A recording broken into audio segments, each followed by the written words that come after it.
Good morning সবাইকে। সবাই কেমন আছো?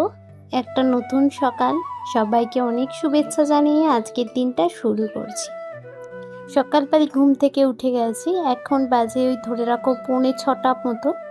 আর দেখো এখন তো খুব তাড়াতাড়ি সকাল হয়ে যায়। আর এই সকাল টাইমটা না আমার উঠে নিজেকে একটু সময় দিতে বেশ ভালো লাগে।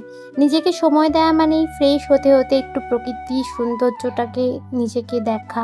আমাদের আশেপাশে অতটা গাছগাছালি নেই, কিন্তু যেটুখানি আছে সেইটুখানি মনে হয় অনুভব করি। এটাই সকাল ঠান্ডা একটা হাওয়া চলে তো, আর তার আগের দিন রাতে বৃষ্টি হয়েছিল, যার জন্য ওয়েদারটা একটু ঠান্ডা ঠান্ডা রয়েছে সকালের দিকে। আর এই সময়টা তো খুব ভালো লাগে, পুজোর আগের সময়টা, কখনো রোদ কখনো বৃষ্টি। এমনিতেই শ্রাবণ মাস, পুরো মাস ধরেই এখন বৃষ্টি হওয়ারই কথা। এই রোদ বৃষ্টির একটা মিষ্টি খেলা আমার খুব ভালো লাগে। দাঁত মেজে ফ্রেশ হয়ে এখন চলে এসেছি রান্নাঘরে তো দেখলাম একটাল বাসন, যেটা রাত্রিবেলা ধোয়া হয়নি। বেশিরভাগ দিন রাত্রিবেলা ধুয়ে রাখা হয়, কিন্তু কয়েকদিন হয়তো খুব যেদিনকার ক্লান্ত মনে হয় বা অন্যান্য কাজ বেশি হয়ে যায়, কাজের থেকে এসে আর ইচ্ছা করে না, শরীরটা ভালো লাগে না, তখন হয়তো সেই জিনিসটা থেকে যায়। আর এটা তো প্রত্যেকটা বাড়িতেই হয়ে থাকে, কেননা সকালবেলা উঠেই আগে কিন্তু রান্নাঘর থেকেই আমাদের এই প্রত্যেকটা গৃহস্থলীর নারীর কিন্তু দিনটা শুরু। গৃহস্থ বলবো না, যে কোনো নারীরই তার প্রথম শুরুটাই রান্নাঘর থেকেই হয়। আমারও তাই, তার মধ্যে কোনো কিছুই ব্যতিক্রম নেই। আমি এখন যেই সমস্ত আগের দিনের বাসনগুলো আছে সেগুলোকে গুছিয়ে তুলে নেব। হ্যাঁ, তোমাদের আরেকটা কথা আমি এখানে স্পষ্ট করে জানিয়ে দিই যে আমার ভিডিওতে শুধু তোমরা আমাকেই দেখতে পারবে, এবং আমার কাজকর্ম মাঝে মাঝে আমার হাজব্যান্ডকে দেখতে পারবে। কি বলতো, সবার মনের ভ্রান্ত ধারণাটা না এখনও আমি কারোরটা দূর করতে পারিনি। আর সবাই যে ক্যামেরা ফ্রেন্ডলি হয় সেটাও তোমরা জানো হয় না। তাই জন্য আর শ্বশুরবাড়িতে থাকি, সবার মন জুগিয়ে চলতে হয়। সবাই আমার ক্যামেরার সামনে আসাটা পছন্দ করে না। ভাবি এই ভিডিও করে কী বা হবে, জানি আমি যেদিন একদিন সফল হব সেদিনকার আগে হয়তো সবার মুখটা বন্ধ হয়ে যাবে, কিন্তু আমি কাউকে কিছু বলি না, আমি সেই জন্য ভিডিওটাও করি না। এমনকি আমি তোমাদের বলে রাখছি, আমি তাদের সামনেও কোনো ভিডিও করি না ডেলি লাইফস্টাইলে। এর আগে আমার একটা চ্যানেল ছিল, অনেক দিন চ্যানেলটায় আমি কাজ করেছি। হ্যাঁ, অনেকটা সফলতার প্রায় বলতে পারো কাছাকাছি গিয়ে আমি সেই চ্যানেলটাকে ছেড়ে দিই, কারণ এই পারিবারিক চাপে। সবাই আমাকে একটাই প্রশ্ন বলতো যে এই ভিডিওটা করে তুই কিছু করতে পারবি না, এটা বেকার হচ্ছে, বেকার সময় নষ্ট, তোকে কেউ দেখবে না।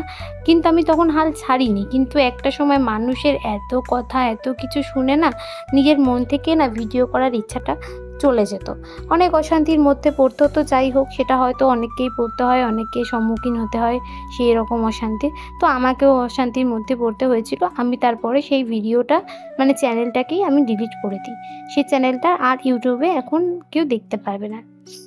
তো যাই হোক, আবারও নতুন করে শুরু করেছি, মাঝে মাঝে ভিডিও দিই। কি বলো তো, ওই একটা ভয় না এখনও পর্যন্ত নিজেকে আর কি রাখতে হয় যে আমার কি ভিডিওতে আদৌ আমি কিছু করতে পারবো। আমার মনের মধ্যে না এটা জিনিসটা ঢুকে গেছে, এই ভিডিও করে কি আমি কিছু করতে পারবো। অনেক সময় হাল ছেড়ে দিই, কিন্তু আবার নিজেকে নিজেই হয়তো দুদিন পর অন্যের ভিডিও দেখে ইন্সপায়ার হয়ে বলি না, আমাকে ভিডিওটা করতেই হবে। যাই হোক, আমি একটা প্রফেশনালে এমনিও যুক্ত আছি।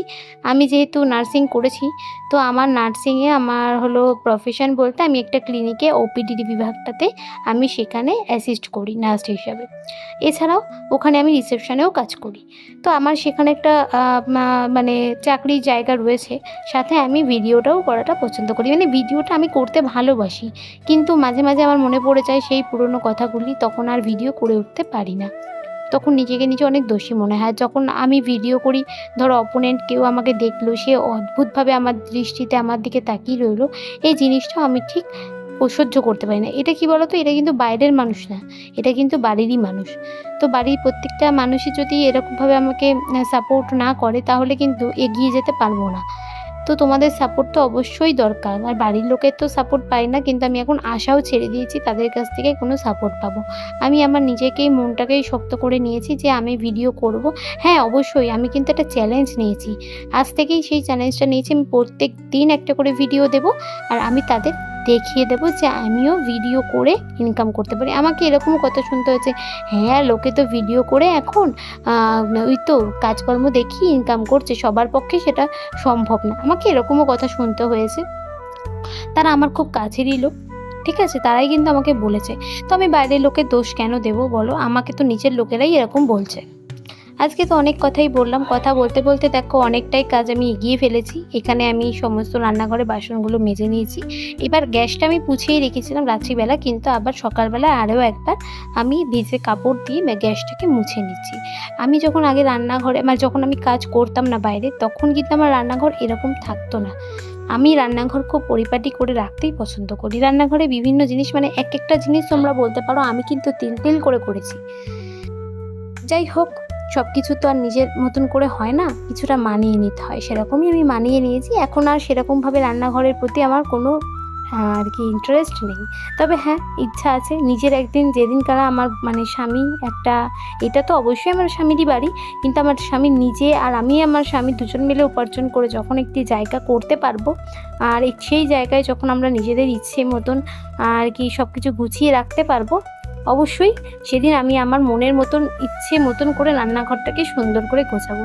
আসলে কি বলতো, সেই জিনিসগুলো গুছিয়ে রাখতে কিন্তু বেশি জিনিসের প্রয়োজন হয় না, কিন্তু হ্যাঁ, প্রত্যেকটা জিনিস প্রপারভাবে যদি আমরা রাখি গুছিয়ে, তাহলে কিন্তু দেখতে বেশ ভালো লাগে। আমি রাখবো, যেহেতু 5 জনের সংসার, আরও 2 জন এসে সেই জিনিসটাকে নেবে, সেখানে জায়গা মতন রাখবে না। আমি বহুবার করেছি, কিন্তু এখন না ছেড়ে দিয়েছি। যেরকম থাকে সেরকমের মধ্যেই আমিও ব্যবহার করি, আর তোমাদেরকে সেরকমই দেখাচ্ছি, কিছু মনে করো না। আজকে না অজানা অনেকগুলি কথা দিয়েই ভাবলাম ভিডিওটা করি।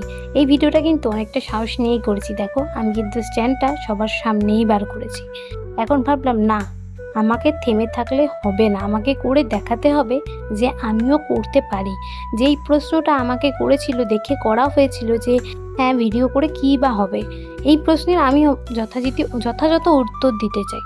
আশা করব তোমরা আমার পাশে থাকবে, আমাকে এগিয়ে যেতে সাহায্য করবে।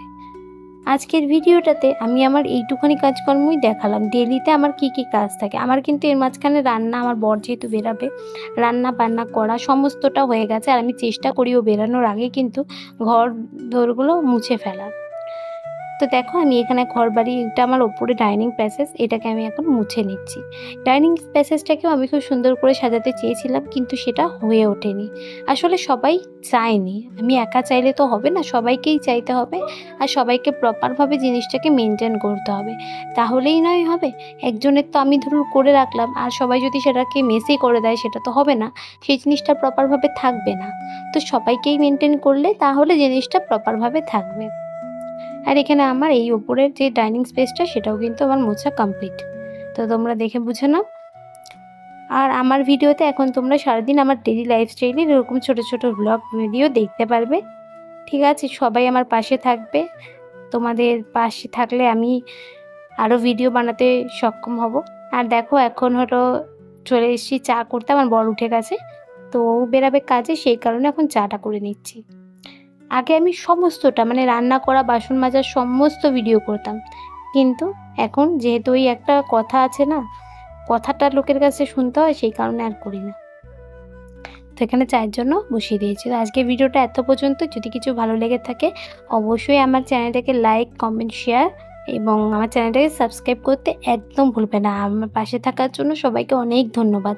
আর তোমাদের কাছে একটাই অনুরোধ, তোমরা আমার পাশে থাকবে যাতে আমি আমার লক্ষ্যে পৌঁছাতে পারি। কেউ কোনোদিনও একা কিছু